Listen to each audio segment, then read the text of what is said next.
नमस्कार दोस्तों, स्वागत है आपका एसएस करंट में। तो आज हम लेकर आए हैं आपके लिए मॉडल प्रैक्टिस सेट 8 जो हिंदी भाषा से संबंधित है। जो आपका हम लोग का प्रथम एग्जाम जो पड़ेगा, जिसमें 100 नंबर का रहेगा, जिसमें 25 नंबर इंग्लिश का है और 75 नंबर आपका हिंदी का है। तो आज हम अपनी हिंदी की तैयारी करते हैं। चलिए हम लोग 8 नंबर प्रैक्टिस सेट को देखते हैं। 26 नंबर क्वेश्चन से स्टार्ट है। इसमें निम्नलिखित में से किस शब्द की वर्तनी अशुद्ध है? इसमें आपको अशुद्ध वर्ड को पकड़ना है। 26 का सही जवाब हो जाएगा आपका ऑप्शन नंबर डी, अशुद्ध है अत्याधिक। अत्याधिक जो है आपका अशुद्ध वर्ड है। चूंकि देखिए सही वर्ड जो होता है आपका अत्यधिक होता है, ना कि अत्याधिक होता है। तो इसका सही जवाब आपका हो जाएगा ऑप्शन नंबर डी 26 का। चलिए 27 नंबर क्वेश्चन है। 27 नंबर क्वेश्चन कहता है तुम शब्द किस प्रकार का सर्वनाम है?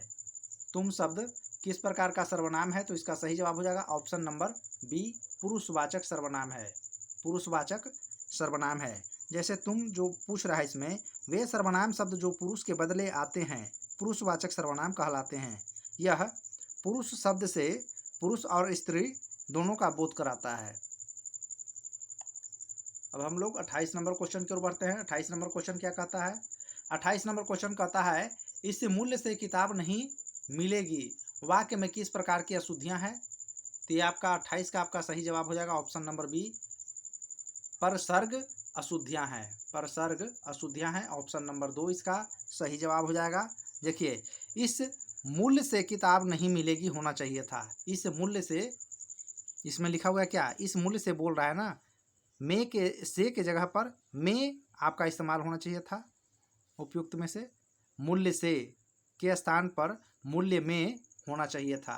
उसमें जो लिखा हुआ है मूल्य से, वहाँ पर मूल्य में होना चाहिए था, तब आपका सही उच्चारण उसमें बैठता आपका इस मूल्य में किताब नहीं मिलेगी। तो कौन सा आपका अशुद्धियाँ है? प्रासर्ग अशुद्धियाँ हैं, ऑप्शन नंबर 2 आपका सही जवाब हो जाएगा। नेक्स्ट है आपका 29 नंबर क्वेश्चन। जगन्नाथ शब्द में कौन सा समास है? जगन्नाथ समास में कौन सा समास है? तो समास आपका होता है, देखिए इसमें जगन्नाथ जो पूछ रहा है, जिसके अंत में, जिसके अंतिम अंत का जो शब्द होता है प्रधान होता है, वो आपका तस्थपुरुष कहलाता है। यानी 29 का सही जवाब हो जाएगा ऑप्शन नंबर 2। ऑप्शन नंबर 2 इसका सही जवाब हो जाएगा। जगन्नाथ में तस्थपुरुष समास है। जिस समास में पूर्व पद गौण हो तथा उत्तर प्रधान हो तो उसे तत्पुरुष समास कहते हैं। इसको ध्यान में रखिएगा। नेक्स्ट है आपका 30 नंबर क्वेश्चन। संसार में संतोष से बढ़कर कोई सुख नहीं, कैसा वाक्य है? 30 का सही जवाब हो जाएगा ऑप्शन नंबर 2, सरल वाक्य है। ये कैसा वाक्य है? सरल वाक्य है, ऑप्शन नंबर 2 इसका सही जवाब हो जाएगा। नेक्स्ट आता है आपका 31 नंबर क्वेश्चन। 31 नंबर क्वेश्चन कहता है कनक कनक ते सौगुनी मादकता अधिकाय। इस पंक्ति में कौन सा अलंकार यूज हुआ है दोस्तों? हमने अलंकार का भी एक वीडियो आपको दिया था, जिसमें उसमें स्पष्ट रूप से दिया गया है कनक कनक ते सौगुनी मादकता अधिकाय। इसका सही जवाब आपका हो जाएगा 31 का ऑप्शन नंबर डी। ये जो है आपका यमक अलंकार है दोस्तों। शब्द एक और अर्थ अलग अलग निकलता है इसका। एक कनक धतूरा होता है और दूसरा कनक जो होता है सोना होता है। तो दोनों का अर्थ अलग अलग निकल रहा है। यह किसमें वर्णन किया गया है? यमक अलंकार में है। अर्थालंकार तीन प्रकार का होता है। पहला होता है अनुप्रास अलंकार, दूसरा है यमक और तीसरा है श्लेष अलंकार। उसमें अलंकार वाला वीडियो जाकर आप देखिए, उसमें सारा चीज़ बेहतरीन ढंग से आपको समझाया गया है। चलिए 32 नंबर क्वेश्चन की ओर आते हैं हम लोग। निम्नलिखित में से कौन सा वाक्य संयुक्त वाक्य है? 32 का सही जवाब हो जाएगा आपका ऑप्शन नंबर सी, मयंक ने खाना खाया और सो गया। ऑप्शन नंबर 3 इसका सही जवाब है। अगला क्वेश्चन है आपका 33 नंबर। सपना पत्र लिखती है, वाक्य का वाच्य परिचय क्या है? 33 का सही जवाब है ऑप्शन नंबर बी, कृत्यवाच्य है। यह आपका कृत्यवाच्य है। अगला क्वेश्चन है आपका 34 नंबर। कौन सा शब्द शुद्ध वर्तनी का परिचायक है? कौन सा शब्द शुद्ध वर्तनी का परिचायक है? 34 का सही जवाब हो जाएगा आपका ऑप्शन नंबर डी, अप्रत्याशित। अप्रत्याशित है आपका। नेक्स्ट है आपका 35 नंबर क्वेश्चन। निम्नलिखित में से किस शब्द की वर्तनी शुद्ध है? तो भागीरथी की, भागीरथी जो है आपका शुद्ध लिखा हुआ है, बाकी सब जो है आपका अशुद्ध लिखा हुआ है। ब्रज भाषा होता है, ब्रिज भाषा नहीं होता है। कालिदास में आपका इधर से होगा, दीर्घई लिखा हुआ है, हर्षई होना चाहिए था। गृहस्थी इस प्रकार से नहीं होता है, ग्र में र लगा हुआ है, गृह में र लगेगा, गृहस्थी होगा। चलिए नेक्स्ट है आपका 36 नंबर क्वेश्चन। बीकानेरी शब्द किस प्रकार का विशेषण है? बीकानेरी शब्द किस प्रकार का विशेषण है? 36 का सही जवाब है आपका ऑप्शन नंबर सी, गुणवाचक है। ये आपका क्या बता रहा है? गुण बता रहा है उसका, बीकानेरी का। 36, जिन विशेषण शब्दों के मध्य में संज्ञा या सर्वनाम का गुण का बोध हो उसे गुणवाचक विशेषण कहते हैं। चलिए 37 नंबर क्वेश्चन की ओर बढ़ते हैं हम लोग। 37 नंबर क्वेश्चन कहता है कौन सा शब्द यौगिक शब्द है? कौन सा शब्द यौगिक शब्द है? 37 का सही जवाब है ऑप्शन नंबर सी, रवैया। रवैया में, अच्छा रवैया तो अलग है ना, ये तो आपका 38 नंबर क्वेश्चन हो जाता है। 37 का आपका हो जाएगा ऑप्शन नंबर सी, छायादार। छायादार जो है आपका यौगिक शब्द है। अब इसके कुछ डिटेल भी देख लेते हैं। छायादार यौगिक शब्द है। यौगिक शब्द एक से अधिक सार्थक खंडों का योग से बनता है, इसीलिए आपका ऑप्शन नंबर 3 इसका सही जवाब हो जाएगा। अगला है आपका 38 नंबर। रखैया शब्द में कौन सा प्रत्यय लगा हुआ है? खैया, या नहीं, ऑप्शन नंबर 1 हो जाएगा, या। ऑप्शन नंबर 1 इसका सही जवाब हो जाएगा। नेक्स्ट है आपका 39 नंबर क्वेश्चन। संकल्प शब्द का संधि विच्छेद क्या हो जाएगा? इसका सही जवाब हो जाएगा समजोर कल्प। जैसे ही बिंदा को हटाएंगे म में हलंत लग जाएगा और वह अलग टुकड़ा बनकर तैयार हो जाएगा, जिसे हम लोग कहेंगे समजोर कल्प। ऑप्शन नंबर 4 इसका सही जवाब हो जाएगा दोस्तों, ऑप्शन नंबर 4 हो जाएगा। नेक्स्ट क्वेश्चन की ओर बढ़ते हैं हम लोग। कौन सा शब्द तस्तम है? कौन सा शब्द जो है तस्तम है? इसके पहले भी हमने बताया था दोस्तों, तस्तम शब्द को पहचानने का तरीका। तस्तम शब्द जो होता है आपका शुद्ध संस्कृत शब्द होता है, शुद्ध संस्कृत शब्द होता है। और तद्भव जो शब्द होता है आपका ठेठ भाषा में जिसको इस्तेमाल किया जाता है, जो घरेलू यूज में हम लोग लाते हैं, वो आपका तद्भव शब्द होता है। तो इसमें पहचानिए आप, 4 ऑप्शन दिया गया है, इसमें आपका तस्तम शब्द कौन सा है? तो इसका सही जवाब होगा ऑप्शन नंबर 3, कोष्टक, चक्र, गमन और क्षत्रिय। ये आपका तीसरा नंबर ऑप्शन इसका सही जवाब हो जाएगा। चौथा नंबर क्वेश्चन की ओर बढ़ते हैं हम लोग। 41 नंबर क्वेश्चन है आपका, निम्नलिखित में जातिवाचक संज्ञा का उदाहरण नहीं है। इसका सही जवाब हो जाएगा 41 का option number D. Option number D इसका सही जवाब हो जाएगा, हिमालय। जातिवाचक संज्ञा का उदाहरण नहीं है। हिमालय जो है व्यक्तिवाचक संज्ञा का उदाहरण है, जबकि नदी, झील, पर्वत जातिवाचक संज्ञा का उदाहरण है। इसमें आप जातिवाचक संज्ञा के अंदर कौन कौन से वर्ड आते हैं और व्यक्तिवाचक संज्ञा के अंदर में कौन से वर्ड आते हैं, उसको आपको ध्यान से पढ़ना होगा, तभी आप इसको सही से डील कर पाइएगा, और नहीं तो आपका क्वेश्चन गलत हो जाएगा दोस्तों। चलिए 42 नंबर क्वेश्चन की ओर बढ़ते हैं हम लोग। यश का विलोम शब्द क्या होगा? यश का विलोम शब्द क्या होगा? 42 का सही जवाब है आपका ऑप्शन नंबर 4। यश का विलोम शब्द अपयश होता है, अपयश होता है। ऑप्शन नंबर 4 इसका सही जवाब हो जाएगा। नेक्स्ट है आपका उदार का विलोम शब्द। उदार का विलोम शब्द 43 का ऑप्शन नंबर 1 हो जाएगा। उदार का विलोम शब्द अनुदार होता है, अनुदार होता है। उदार का विलोम शब्द अनुदार होता है। नेक्स्ट क्वेश्चन है आपका 44 नंबर। भुजंग शब्द का पर्यायवाची नहीं है कौन? 44 का सही जवाब है ऑप्शन नंबर 3, केहरी। केहरी जो होता है सिंह का पर्यायवाची शब्द है, जबकि भुजंग का पर्यायवाची है पनंग, उरंग और शरंग। ये आपका तीसरा नंबर ऑप्शन सही हो जाएगा 44 का। सॉरी, केहरी 44 का ऑप्शन नंबर 3 हो जाएगा आपका। 45 नंबर क्वेश्चन की ओर बढ़ते हैं। 45 नंबर क्वेश्चन कहता है आपका कौन सा युग्म विलोम शब्द का उदाहरण है? कौन सा शब्द विलोम शब्द का उदाहरण नहीं है वो पूछ रहा है। बाकी तो सब आपका सही है। शोषण का पोषण हो जाएगा, सक्षम का सक्षम हो जाएगा और शूद्रक का आद्र हो जाएगा, लेकिन गणेश का अपोजिट दिनेश नहीं होता है, तो ये आपका सही हो जाएगा आंसर 1। नेक्स्ट है आपका 46 नंबर क्वेश्चन।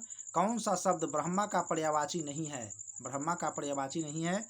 46 का सही जवाब है ऑप्शन नंबर 2 आशुतोष। ब्रह्मा का पर्यायवाची शब्द नहीं है, बल्कि शंकर का पर्यायवाची शब्द ब्रह्मा और पर्यायवाची शब्द प्रजापति, चतुरानन, विधि, प्रजापति, वरिचि, कमलासन, लोकेश और सदानंद इत्यादि होता है ब्रह्मा का।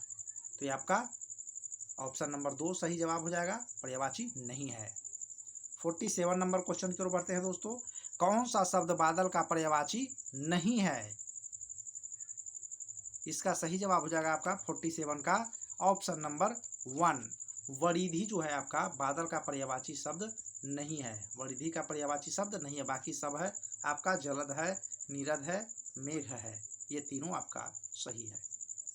नेक्स्ट है अस्थावर का विलोम शब्द क्या है? अस्थावर का विलोम शब्द 48 का ऑप्शन नंबर 2 हो जाएगा जंगम है। जंगम इसका सही जवाब हो जाएगा। नेक्स्ट है आपका 49 नंबर क्वेश्चन, उत्तम का विलोम क्या होगा? उत्तम का विलोम क्या होगा? 49 का ऑप्शन नंबर 20 का सही जवाब हो जाएगा अधम। अधम इसका सही जवाब है। नेक्स्ट है 50 नंबर क्वेश्चन। 50 नंबर क्वेश्चन कहता है खर शब्द का पर्यायवाची शब्द क्या होगा? खर का सही जवाब हो जाएगा ऑप्शन नंबर 1 गदर्भ हो जाएगा। इसका सही जवाब हो जाएगा गदर्भ। नेक्स्ट है आपका 51 नंबर क्वेश्चन, निम्नलिखित प्रश्नों के 4 विकल्प में से एक विकल्प सही है। अब यहाँ पर देखिए, तरनी तनुज तट तमाल तरुवर बहुछाए, इसमें किस अलंकार का प्रयोग किया गया है दोस्तों? देखिए शब्द अलंकार का ही ये पाठ का है। अनुप्रास अलंकार में क्या बोला गया है? जब वर्ण बार बार आए, जब वर्ण बार बार आए तो उसे क्या कहेंगे? अनुप्रास अलंकार। और जब शब्द बार बार आए तो उसे हम लोग कहते हैं यमक अलंकार। शब्द एक अर्थ अनेक आए तो वो आपका हो जाएगा श्लेष अलंकार। तो इसमें देखिए अनुप्रास अलंकार इसका सही जवाब हो जाएगा ऑप्शन नंबर 1। चूंकि वर्ण इसमें बार बार आ रहा है, त का इस्तेमाल जो है बहुत जगह किया जा रहा है। देख रहे हैं तरुवर, फिर यहाँ तरुवर में भी त का इस्तेमाल किया गया है। तो ये आपका कौन सा हो जाएगा? अनुप्रास अलंकार हो जाएगा। 51 का ऑप्शन नंबर 1 इसका सही जवाब हो जाएगा। अब यहाँ से हम लोग जो बढ़ते हैं 52 से 56 नंबर क्वेश्चन की ओर, तो यहाँ पर जो दिया हुआ है दोस्तों आपका गद्यांश दिया गया है। गद्यांश को सही रूप से पढ़िए और यहाँ से धीरे धीरे आगे बढ़िए। उसके बाद आपको क्वेश्चन बनाना है इसी में से। 52 नंबर क्वेश्चन कहता है जीवन में असफल का मुंह कौन देखते हैं? जो समय को व्यर्थ करते हैं उसका सम्मान नहीं करते हैं। यानी 52 का ऑप्शन नंबर 1 इसका सही जवाब हो जाएगा। अगला क्वेश्चन है आपका गद्यांश का उपयुक्त शीर्षक होगा क्या? समय की गति। 53 का ऑप्शन नंबर 1 इसका सही जवाब हो जाएगा समय की गति।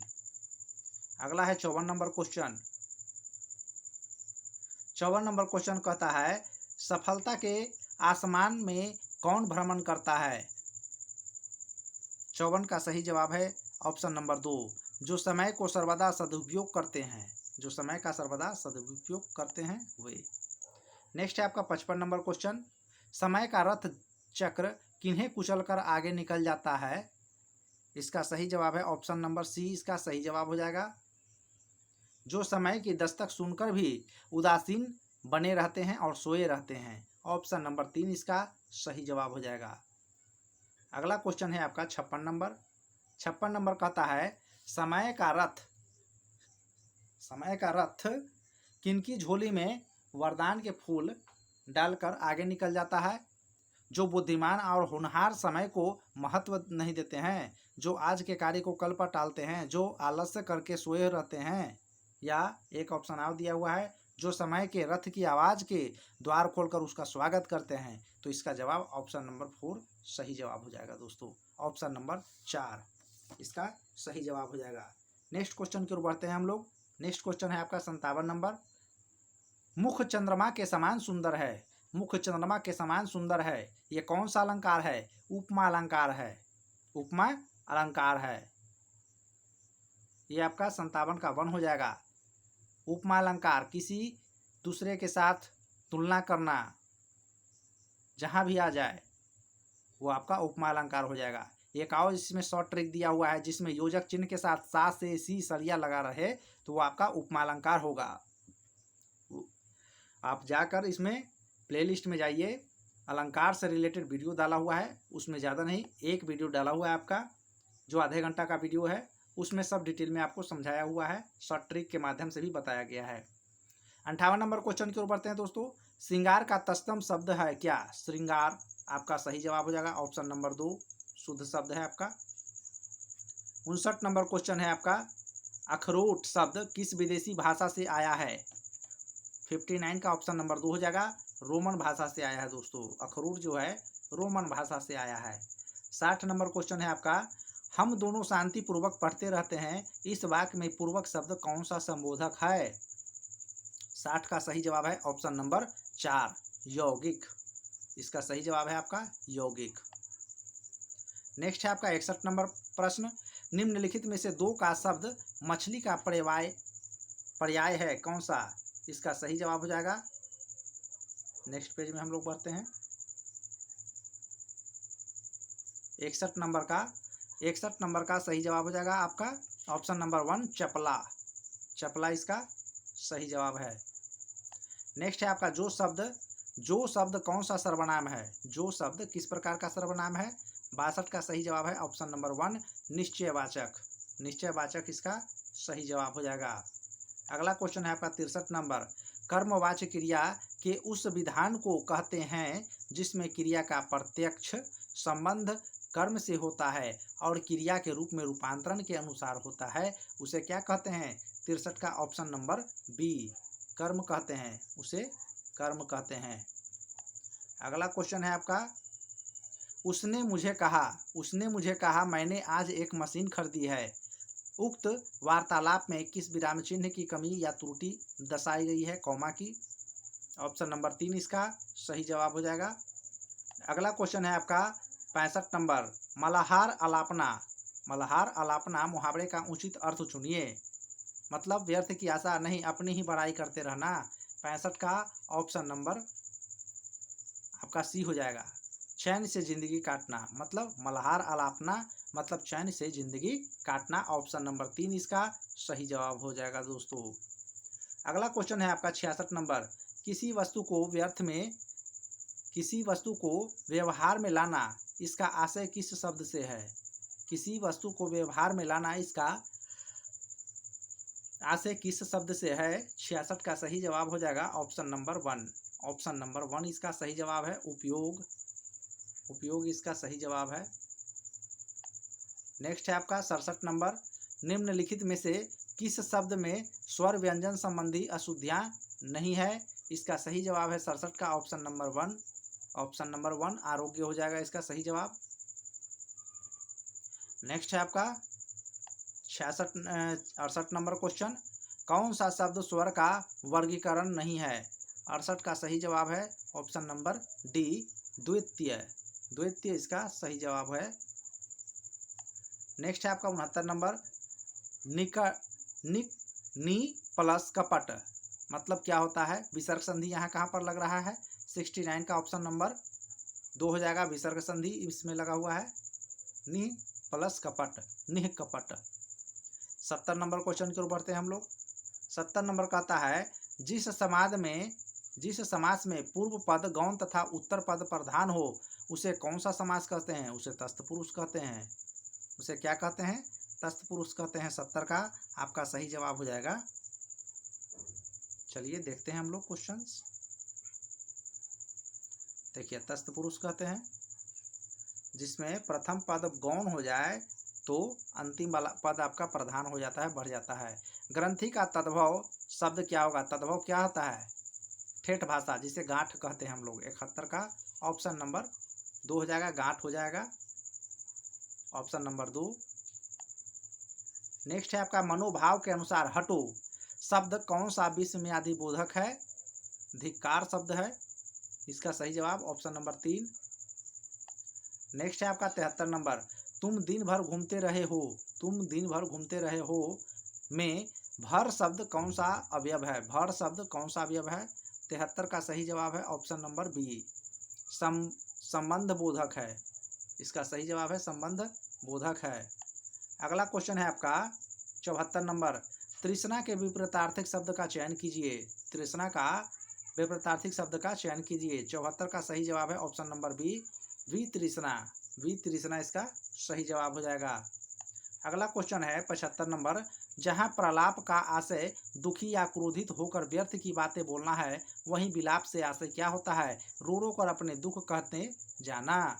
75 का सही जवाब है option number 1, option number 1। Next है आपका 76 नंबर, निम्नलिखित शब्दों में से कौन सा शब्द संबंधवाचक है? तो इसका सही जवाब है 76 का ऑप्शन नंबर सी, दैवीय। दैवीय इसका सही जवाब हो जाएगा। अगला क्वेश्चन है आपका 77 नंबर, मेरे हाथ में लेखनी है। मेरे हाथ में लेखनी है वाक्य में कौन सा प्रासर्ग है? तो 77 का सही जवाब हो जाएगा ऑप्शन नंबर सी, अधिकरण है। वह क्या है? अधिकरण है आपका। 78 नंबर क्वेश्चन की ओर बढ़ते हैं दोस्तों। 78 नंबर क्वेश्चन कहता है, क्रिया के जिस रूप में क्रिया निष्पाद के समय ज्ञान हो उसे क्या कहते हैं हम लोग? तो 78 का सही जवाब है ऑप्शन नंबर बी, उसे काल कहते हैं। उसे क्या कहते हैं? काल कहते हैं। नेक्स्ट है आपका 79 नंबर क्वेश्चन है, वाक्य में प्रयुक्त शब्द के परस्पर समंजय को कहते हैं, क्या कहते हैं हम लोग? 79 का ऑप्शन नंबर 2 इसका सही जवाब हो जाएगा, अन्वय कहते हैं। उसे अन्वय कहते हैं। अगला क्वेश्चन है आपका